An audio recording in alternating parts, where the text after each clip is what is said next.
we're going to see a team that's going to win the game, but will struggle for a number of reasons. Starting with, you're playing the Chiefs with arguably without two of your best five defensive players. And I think to poo-poo that is a mistake? A mistake. I do. You don't think the depth is deep enough? I think the depth is great. The depth deep enough. It's great, but what you do is when Bradley Roby has to play, instead of Bradley Roby being the slot guy, it's Kayvon Webster. There's a drop-off. Instead of Shaquil Barrett being the guy who comes in every third series, now it's either going to be Shane Ray or Lerentee McCray. There is a difference there. And is it fair to say that the Broncos were lucky to beat the Chiefs the first time? And what we found is the Chiefs are a better team than what the Broncos played earlier, and the Broncos were outplayed by the Chiefs except for a couple of Jamal Charles's fumbles, and guess what? He's not in the lineup anymore. And Andy Reid did a John Fox just screwed up the game totally, like Fox kneeling down. Have you seen it? I saw this on the internet this week. Andy Reid's record after bye weeks. What is it? It's incredibly good. 16-3.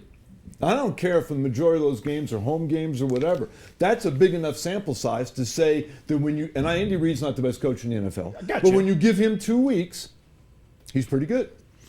However, to counter that, Ron Zappolo, as smart as you are, the last time the Broncos played against the Chiefs was after, not this year, but last year, they played the Chiefs after a bye week and beat Andy Reid. So, and that's because the Broncos, in recent history, always beat the Chiefs, whether they're good, bad, well, or then what's going to happen? You said the Broncos are going to struggle to win. Let's talk about offense. You said they're missing two of their top five players, and the depth problem could haunt them as the game goes along. Well, let's talk about their offense. You got a foot injury. We got a quarterback with a foot injury, and the one thing I think we've learned over the last few years, guys would know better than me, you're closer to it, but when it comes to injuries, the NFL is now closer to the NHL, where I see guys on the injury report and not on the injury report, and then the games come, and I watch Schefter and Mortensen on Sunday morning, and I'm thinking,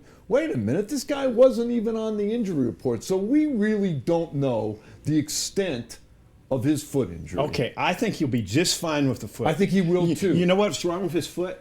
It's 39 years old. That's what's wrong with his foot, and he hurts. Emmanuel Sanders hasn't practiced this week. That's a bigger concern. Well, I was going to get to that, but I started with Manning. But when Emmanuel Sanders has, and Manning was on the injury report a couple weeks ago with a bad shoulder, I think that's more of an issue than the foot.